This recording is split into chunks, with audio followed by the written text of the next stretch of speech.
So off to some more test hands again, so let's just get with it. Again, it's focusing more on turn 2, and you know what's the interesting thing about DDs?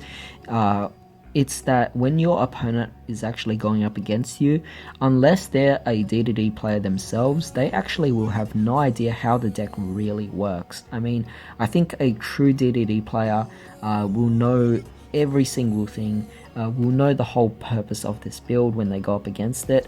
However, I think someone who has never played DDs before, or someone who's actually only played DDs for the purpose of competitive purposes, like when it first came out in the structure deck, I think those people will definitely struggle to actually understand what you're trying to do, and they will assume that DDs are meant to be a first turn deck, whereas this particular build can actually put your opponent off guard, and it's more so a second turn deck. So overall, when it comes to picking who goes first or second, your opponent will pick you to go second. As a result, they actually won't see it coming, that particular OTKs that you could actually make with this. But the whole purpose of this is to go turn 2, so try to master going turn 2 in this, and I think you'll be fine. Don't even bother about going first anymore.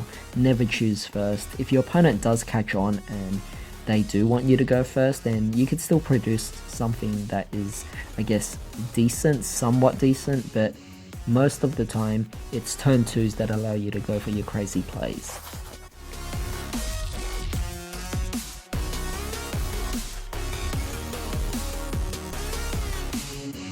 Okay, so this hand is, I guess it's okay. Oh, actually no, it's pretty good. So we have a Contract of the Gates, easily allowing us to search for Lamia, and I think we're all set. We actually got one of the best boards we could potentially get. Actually, forget Lamia, it's more so Ragnarok, that's the key card here. So where are you, Ragnarok? Ragnarok over here. And yeah, this is basically the optimal play. We also have Caught by the Grave, so hand traps ain't gonna work against us. So yeah, let's actually do this here. So we'll take Swirl Slime, and we'll take Necro Slime, and this will pretty much allow us to go for our Genghis. Now, the only thing, or the only flaw I see with this is that we don't actually have Inferno Regular Summon, but it's no big deal. This is I think it's probably the first time we didn't actually draw into it for a turn 2 hand, so yeah, very interesting there. But at this point we could go for Swirl Slime, banish off the Swirl Slime, allowing us to summon out the Copernicus, and then from there Copernicus will allow us to actually send Lamia to the graveyard. So we could definitely do a few things at this point here. So keep this over here, take Genghis and take the Copernicus, and this will allow us to actually go for a Synchro Summon. You know what's actually interesting? Instead of going for that, maybe instead of going for the banishment of the Swirl Slime, we'll just normal summon this regularly, banishing off the Lamia, because we're not trying to trigger off Genghis anyway, so it's fine. So we'll take these two, link them, Copernicus will go to the extra deck. This will allow us to go for our Master King Archfiend. We'll use a Field Center right here just to indicate. Let's see, what else can we do here? We could banish off the Swirl Slime. This will allow... Oh, actually, no. We could actually do quite a few things. No, that's fine. It's fine. We'll take... No, actually, you know what? I'll do this. I'll take Genghis and I'll take Swirl Slime, and we'll banish them both. And this will allow us to go for our Genghis, Hiking Genghis. And we'll take Hiking Genghis, and we'll take the Master King. And that will allow us to go for our Zephyr Metaltron. So just assume that's Zephyr Metaltron. And from there, what we could do is we could take, let's see, take Swirl Slime, banish him, and then special summon out our Ragnarok. Ragnarok will then special summon out our Hiking Genghis, bring him on the side that is not pointing to the zones, so put him to the far part of it, the far portions of it, and I think you'll be all good there. Okay, so you have Metaltron, you have all of these here as well. I mean, there are a few other things you could do, but technically this is probably the little more lackluster version of it, because you only have these few cards you could actually go for. So let's see, what I'm thinking is we could bring back Lamia if we wanted to. Yeah, we could do that. We'll bring back Lamia. by sending Swell Slime to the graveyard. And then she'll come out, link her away for Link Karibo, which actually kind of reminds me, I'm kind of evolving this deck a bit, is that in these Testhands I find myself utilizing Link Karibo a bit more. So I actually might put Link Karibo into this deck. It seems to actually work quite well. So take Link Karibo, link it away with the Zephyr Metaltron, and then go for the Abramax. And at this point, you guys are actually pretty familiar with this board, right? You could see that we have Abramax, Ragnarok, and Genghis again. I don't know how that's the thing, but every single turn 2 play we make, we always end up with these 3 cards. They seem to be the key cards of the deck.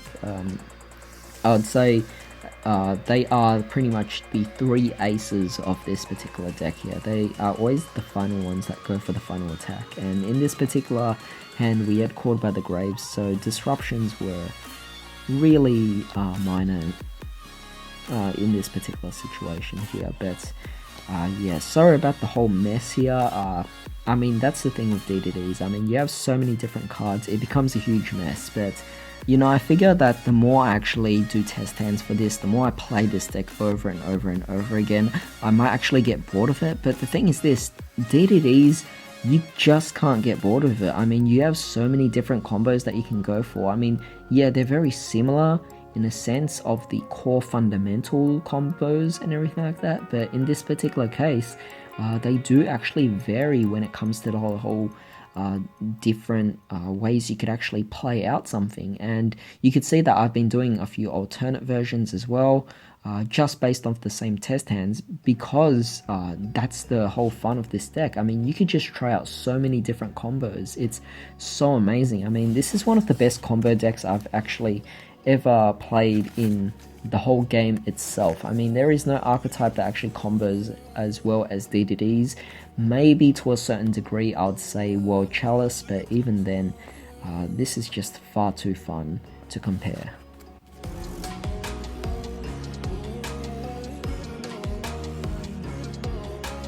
Okay, so this is a more lackluster hand, as you can see, but we'll try to unbrick it by utilizing these 2 cards here. So take this, yep, there we go. So instantly we just improved the hand right there. And that's the thing, the deck was built in such a way where if you didn't have a good hand, you could easily just draw yourself out of it and unbrick it.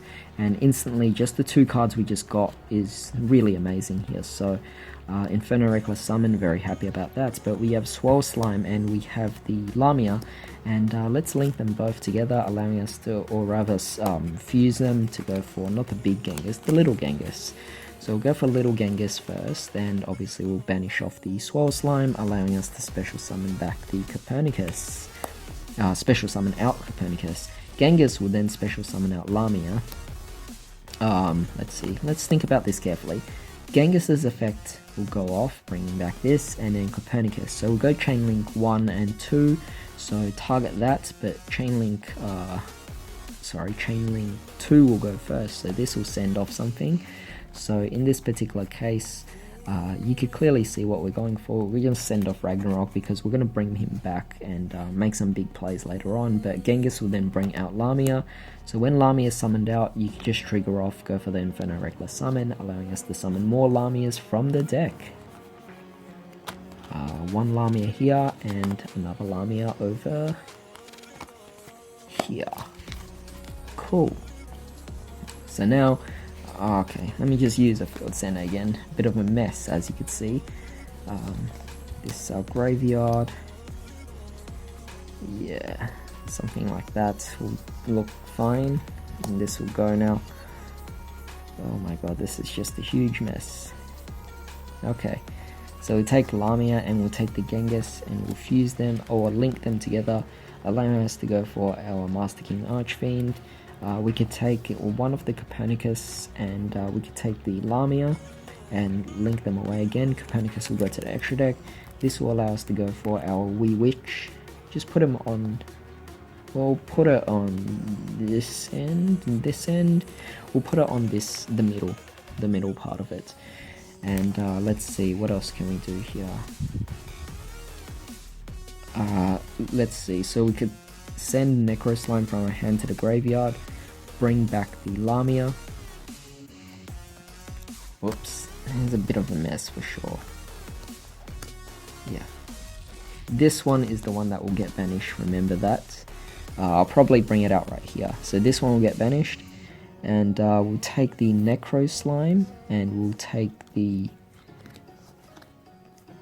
I'll take Thomas, actually. I'll take Thomas, we won't need it. And this will allow us to go for Flame Hiking Genghis, and from there, I do apologize about the sun. I mean, it's the window's over there, obviously, and it's kind of setting. As you can see, I've been playing this. I've been doing these Testhands all day.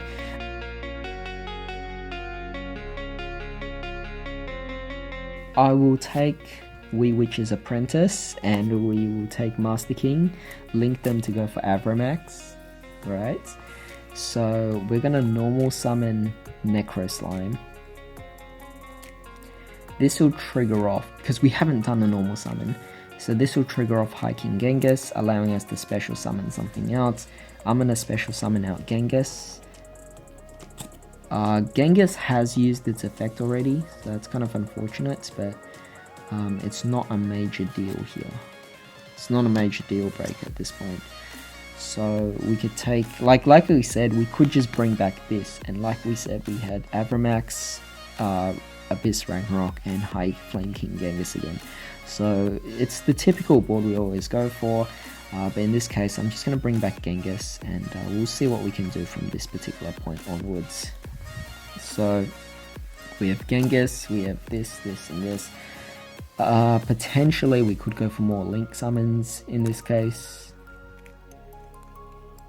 but we actually have a different play. We have Genghis, we have Lamia, this one's getting banished, and we have Necro Slime. So this will allow us to go for an 8. So in this case I think I'll go for, well, it's either Crystal Wing or Siegfried. It really is up to you. If your opponent has more back row, then you'll go for Siegfried and you'll have these two to negate. Otherwise you take back Siegfried, and if your opponent has monsters instead, then you bring out Crystal Wing. So that way you're still dealing a crazy amount of damage, or you could bring back, like I said, Savage, and then Savage will equip the Wee Witches or the Master King. But like I said, you're producing all these boards, they're always guaranteed to OTK your opponent. So regardless of what your opponent has, like let's say your opponent has 2 attack position monsters, you have Avramax and you have Crystal Wing, they're both going to guarantee you 3000 damage regardless of who they attack in attack position. So again, just really amazing there.